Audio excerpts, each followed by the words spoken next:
4-5 साल पहले ना मेरी खुराक सिर्फ एक रोटी थी। पता नहीं आदत मुझे ऐसी पड़ गई, अब फिर जो चीज़ आना खाना पीना भी लग गया। और मैं नफ्स पर हावी था। नफ्स मुझसे आसानी से कोई बात नहीं मनवा सकता था गुनाह की, और अब जबकि ऐसी हावी है, ऐसा भी हुआ पड़ा है किसी बुराई से परहेज़ नहीं होता मुझसे, किसी गंदी आदत से, ख़तरनाक आदत से, नुकसानदेह आदत से।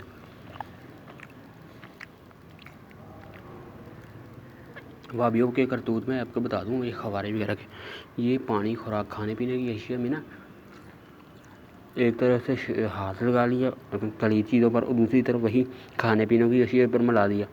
ठीक है, तो अब आप देखिए इनके खाने का ज़ायका इतना गंदा होता है, इनको समझ लें इनके खाने का ज़ायका इतना गंदा हो जाता है, ये हिसाब लगा लें। यहूदियों की ये कौम थी, उनके खाने के, तो उनके खानों में बहुत गंद निकलता था। अज़ाब आया था उन पर पुरानी किसी कौम पर। तो ये मुसलमान इतने सुस्त हैं ये कि समझ इन पर अज़ाब नहीं आएगा।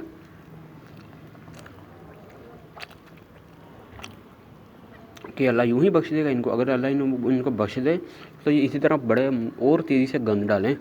ठीक है, कि अल्लाह ने बख्श ही देना है, और इन पर दूसरी कौम की तरह मेरे ख्याल अज़ाब आया नहीं है।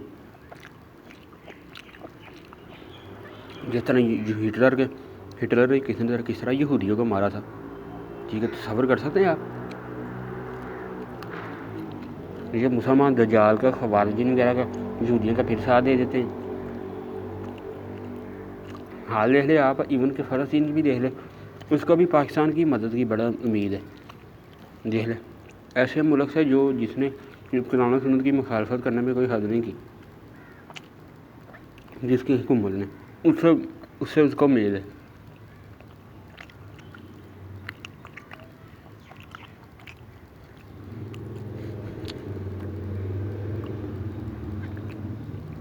मैं कहता हूँ अगर फ़लस्तीन की जगह ये पाकिस्तानी इस तरह होते, और इस तरह वो यहूदी वो लोग इस तरह इनके साथ वो सलूक करते, तो इनकी अकल ठिकाने नहीं आ जानी थी।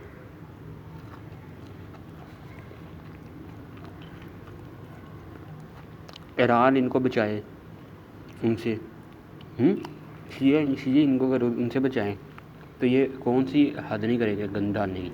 आप साहब लगा रहे हैं।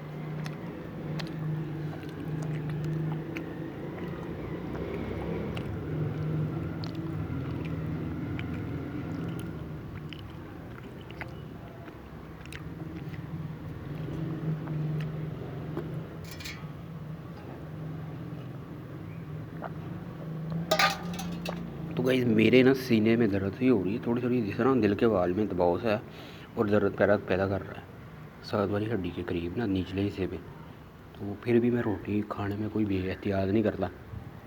हालांकि मुझे एहतियात करनी चाहिए, पूरी नींद लेनी चाहिए, टेंशन फ्री होकर पूरा सोना चाहिए। दिल के मरीज़ बंदे को ना कोई हो ज़रा, जितना में नींद या टेंशन डिप्रेशन वाले को नींद पूरी लेनी चाहिए। साल कबल ना डॉक्टर मुझे नींद की गोलियाँ देते थे, मैं तंग आ गया था कि नींद की गोली दे देते हैं। मैं समझता था कि नींद की गोली इस वजह से दे देती है कि बंदे को समझ नहीं आ रही, टेंशन में और सो ही जाए, हमें भी तंग ना करे, लेकिन वो बेहतर करते थे। ये एक मुर्गा आ गया, ये देखिए अब मेरा खाना खो के लेके जाएगा। ये इसको मैं पहले डाल देता हूँ, ये चल रहा, एक बड़ा सा डाल दिया, अब खाता रहेगा तोड़ कर। तो वो नींद की गोली दे देते थे, तो मुझे बाद में समझ लगी कि नींद किस तरह ज़रूरी थी मेरे लिए।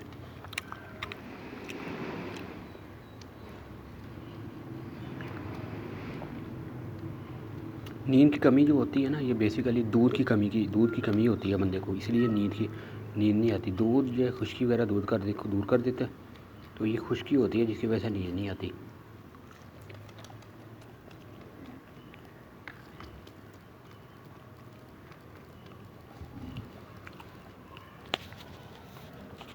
ये चाय में अभी ये देख लें, ये हमारे घर वाले ये बब्बी हैं, इनकी इतनी बदबू आ रही है, तो ये चाय मैंने फेंकनी है।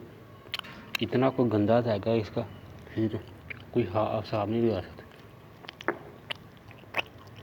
अच्छा, ये कव्वों की एक मिसाल लगा लें। ये कव्वा आया है ना एक, अगर आपने किसको कुछ डाल दिया ना अपने साथ, कई कामों को लेकर आएगा, इसके पीछे कई काम आ जाएंगे। प्रैक्टिस करता हूँ, ये देख लें। इसको मैंने डाली है छोटा सा रोटी का टुकड़ा। पहली बात है, ये एक एक चीज़ पर सब्र नहीं करते, लालची होते हैं। ये एक चीज़ पकड़ ली और दूसरी मेरी तरफ देख रहा है कि और फेंके। हालांकि छोटा सा है, 1 किलो से भी कम इसका वजन होगा।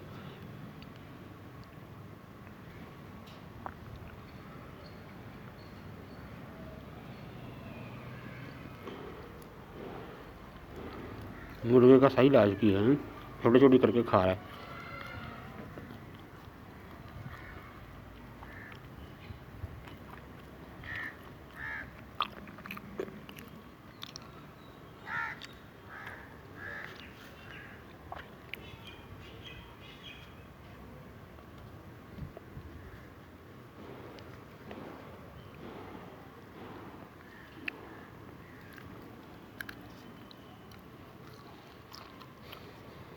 इस तरह का इतना गंदा जाता है, इसकी मुझे मजबूरन फेंकनी पड़ेगी।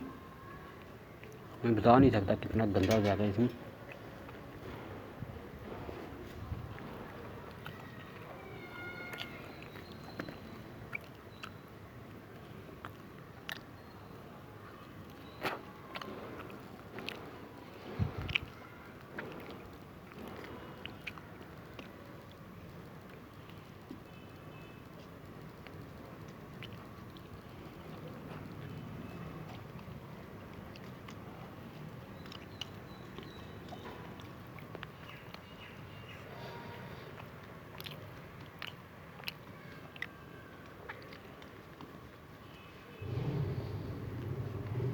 मेरे ख्याल से कौवा को ना, एक मुर्गा जो है 1.5